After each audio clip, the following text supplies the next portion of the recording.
मागणं कुणी मागावं, कुठे मागावं, कसं मागावं, केव्हा मागावं आणि का मागावं, या 5 अंगाचा ज्याचा अभ्यास असेल त्याने मागणं मागावं. आणि मागत असताना एक पक्क लक्षात ठेवा, हट्ट कुठे करायचा असतो? हट्ट करायचा अधिकार प्रत्येकाला आहे. पत्नीने पतीकडे हट्ट करायचा, बापाकडे हट्ट करायचा, मुलीने. ऐराणीमध्ये एक म्हण आहे, एक जलमचा आणि एक परमचा.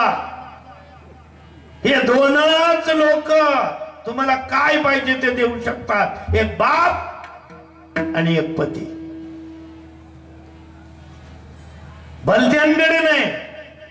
हट्ट करा, पण हट्ट मागण्यासाठी काय असावं लागतं? हक्क. हक्क असेल तिथे हट्ट करा. आळी कर त्याचे करीसी समाधान. हट्ट करतोय मी, तुकाराम महाराज सांगायचे, हट्ट आम्ही तुमच्याच जवळ करू. कारण लाख असतील जगामध्ये नाते असतात, पण अधिकार नसतो. जिथे हट्ट करावा तिथे हक्क नसतो. आणि जिथे हक्क आहे, हक्क अशा पद्धतीने गाजवा की देणारा आणि घेणारा दोघांचं कल्याण व्हावं. विठ्ठल. मागणीचा दिवस आहे. रामायणातला पण बोललो, थोडस भागवताच्या अगदी 12व्या स्कंदाकडे या. भागवत जिथे संपत तिथे भगवान कृष्ण कन्हैया परलोक गमन करायचंय. आता पृथ्वी तलावरचं आपलं अवतार कार्य संपवायचंय. अशा वेळेस उद्धव होता त्यांच्या समोर. कोण होता उद्धव? भगवान कृष्णांचा यादव मंडळींमधला त्यांचा चुलत भाऊही होता, मित्रही होता, शिष्यही होता आणि सारथी सुद्धा होता.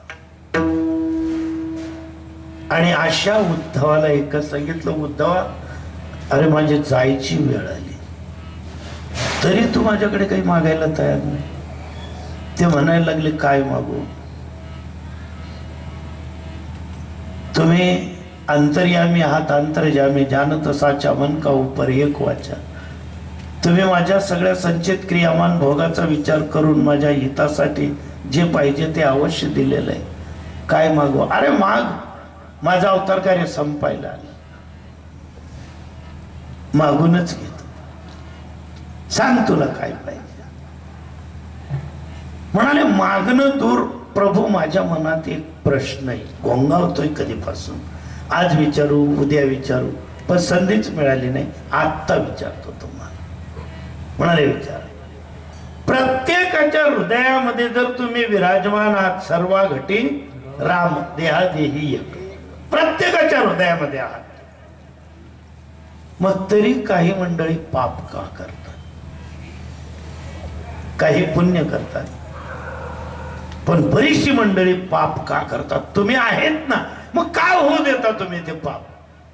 तुम्ही तर सगळं आवरू शकता, सगळं संपवू शकतात. यदा यदा धर्मस्य ग्लानिर्भवति भारत, यासाठी तुम्ही अवतरित होऊ शकता. मग तरी सुद्धा तुम्ही पाप का होऊ देता? अनुमोदन का देता? म्हणाले, उद्धवा, मी कोणाला अनुमोदनही देत नाही. जैसा दीपू ठेविला परिवरी, कवणा ते नेहमीना निवारी. आणि कवण कवणीय व्यापारी, रहाटे तेही नेणे. मी फक्त साक्षीभूत आहे.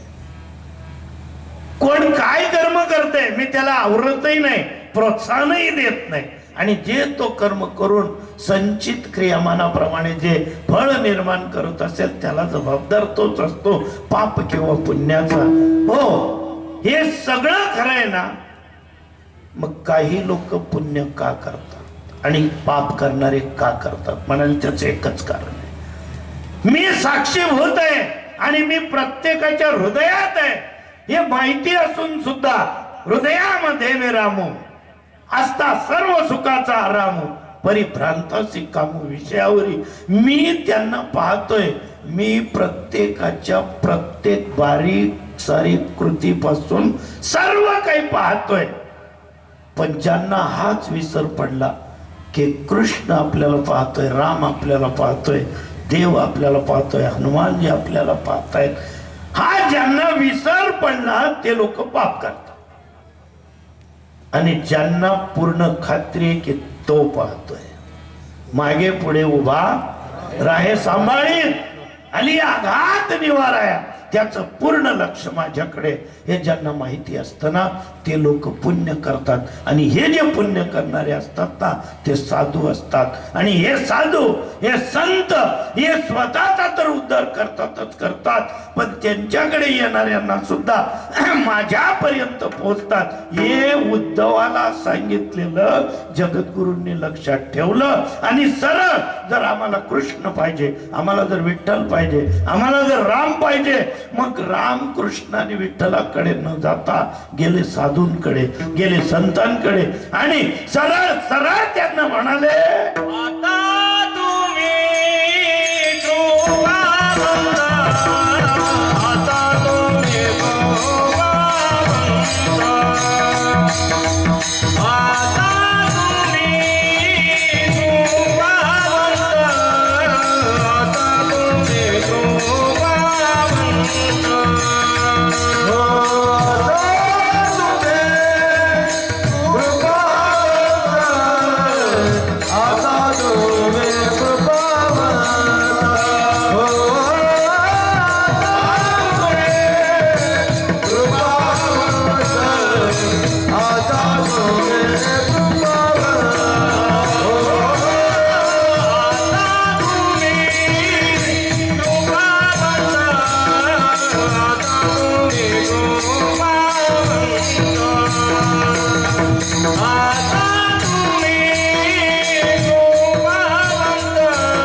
मागणीचा दिवस आहे. साधूंकडे साधूंनी मागणं केलं. तुकाराम महाराजही साधूच आहेत आणि तेही साधूंकडे जाऊन पोहोचले. साधू संत कृपावंत आहेत हे कोणी सांगितलं आपल्याला? हे साधूंनीच सांगितलं ना. आणि बातमी पसरली सगळीकडे की साधू आणि संत कृपावंत असतात. म्हणून जगद्गुरु साधूंकडे गेले, हृदयस्थ साधूंना स्मरण केलं आणि मनातल्या मनात नाही पण प्रत्यक्ष काया वाचा आणि मनाने सांगायला लागले, तुम्ही सन कधिक संत, तुम्ही सन कधिक संत, म्हणविता कृपावंत, म्हणविता कृपावंत, एवढा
संत आणि भगवंत दोघ आहे.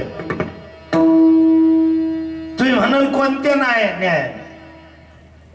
भक्तिशास्त्रातले दोन न्याय, जीवम भूत्वा शिवम यजत, शिवम भूत्वा शिवम यजत. जीव होऊन देवाची भक्ती करणे आणि देव होऊन देवाची भक्ती करणे. लक्ष्मणजी देव आहे, रामजी देव आहेत, रामजींची भक्ती करतायत. जानकीजी देव आहे, रामजींची भक्ती करतायत. राधा राणी देव आहेत, बलरामजी देव आहेत, भगवान कृष्णाची भक्ती करतायत. हे शिवम भूत्वा शिवम यजत. तद्वत हनुमानजी भगवान देव आहेत आणि रामजींची सेवा करतायत, भक्तीच करतायत. एक अशी क्रांती झाली मागणी या प्रकरणामध्ये. एक बाई झाली आणि त्या बाईने हनुमानजींकडे साकडं घालून मागणं मागितलं आणि मागणं मंजूर करून घेतलंय. आहे ऐकण्यात ती बाई? आहे ऐकण्यात? कोणाच्या ऐकण्यात आहे? आम्ही लक्ष देत नाही. सगळ्यांना माहिती आहे. कोणी आठवतंय तर कुणाला आठवलेलं पण सांगत नाही. नवनाथ मध्ये श्री राज्यामधली मैनाकिनी राणी मच्छिंद्रनाथ श्री राज्यात यावेत म्हणून हनुमानजी भगवान यांची आराधना करत होते आणि प्रत्येकाला सांगायचे, कौन सो संकट मोर गरीब को जो तुमसे नहीं जाता है टारो. हे हनुमानजी भगवान, कुछ भी हो जाए, कभी नारायण के जो अवतार है नाथ मच्छिंद्र जी, त्यांना इथे श्री राज्यामध्ये सर्व प्रकारचे प्रयत्न केले हनुमानजींची भक्ती करायची. हे पहा, सगळ्या बायांनी व्यवस्थित ऐका. बहुतेक ठिकाणी काय सांगतात, बायाच प्रश्न विचारतात की महाराज, बायांना हनुमानजींची भक्ती करायचा अधिकार नाही का? अधिकार नाही का? ऐकून घ्या. मूर्तीला स्पर्श भले स्त्रियांनीच करायचं नाही असं नाही, पुरुषांनी करावा का? पुरुषांना विचारतोय मी. हनुमानजींच्या मूर्तीला पुरुषांनी स्पर्श करावा का? चला, बायांनी करू नये इथपर्यंत आले, मग पुरुषांनी करावा का? अभिषेक, जल अर्पण, पार झालं तर सिंदूर लेपन, माल्यार्पण, एवढा अधिकार मिळेल पुरुषांना, पण चरण स्पर्श नाही. कितीही मोठे रामायणी साधू भेटत तुम्हाला, त्यांना विचारा की हनुमानजींच्या मूर्तीला पुरुषांनी सुद्धा पायाला स्पर्श करून नमस्काराचा अधिकार आहे का? दोघं हात कमरेवर मागे ठेवून पाठीमागे ठेवून पुढे झुकून ओणवं होऊन हनुमानजींना शरण जायचंय आणि त्यांना म्हणायचंय, प्रणवो पवन कुमार कलमन पावक ज्ञान धन जासू हृदय आगार बसई राम चर्चा अपधार. हे हनुमानजी भगवान, अंतकरणातलं खल प्रकरण सगळं नष्ट करणारे तुम्ही, तुमच्या हृदयामध्ये रामजी जानकीजी विराजमान आहेत. हे प्रभू माझा नमस्कार. नुसतं स्त्रियांनीच नाही, स्त्रियांनी असा गैरसमज करून घेऊ नका. काहीतरी एवढे प्रगती करतात हनुमानजींच्या मंदिरात जाऊन, पायना शेंदूर खोरतच आणि त्याच ना कपायला लावतात, म्हणजे तुम्हाला नंतर मीच वाहते. कुठे हनुमानजी महाराज आणि कुठे 3 पाठ? हृदयामध्ये काम, अंतकरणामध्ये काम, सगळे विषयच विषय. आणि हे दिग्गज रामायणी सांगतात कोणते, की ज्यांचा विषय तो त्यांचा झाला नारायण.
काही लोक प्रश्न विचारतात, काहींच्या अंतकरणात प्रश्न असतात, विचारायची हिंमत करत नाही किंवा समाधानकारक उत्तर मिळेल का या शंकेमध्येच असतात. कारण कसं आहे माहितीये का, ज्यांना विचारायला जावं त्यासले माहीत नाही आणि ज्यासले माहीत नाही त्या सांगत सुटी राहिला. आणि ज्यांना विचारायला जायचंय तेही कृपावंत भेटले पाहिजे. कारण गुरु जरी म्हणाल तर गुरु क्रोधी असतात, गुरु द्वेषी असतात. द्रोणाचार्यांनी द्वेष केला होता कर्णाचा. आपलं काय म्हणतात एकलव्य. गुरु क्रोधी असतात काही काही. काही काही गुरु त्यांनी नावाने गुरु राहतो, काहीच राहत नाही. पण गुरु व्हायची हौस, सांगतात ते स्वतःहून. ते आपले शिष्य आहेत, आपले शिष्य आपले शिष्य आहेत हे बसलेले. गुरुचा सगळ्यात मोठा अपमान हा, हे माझे शिष्य आहेत म्हणणं. शिष्यांनी सांगावं हे आमचे गुरु आहेत. हा गुरुचा बहुमान. आणि असा गुरु जर लाभला तर काय होईल माहितीये का? मग इतर कोणी मानो न मानो, श्री गुरु सारिका हस्त पाठी राखा. श्री गुरु सारिका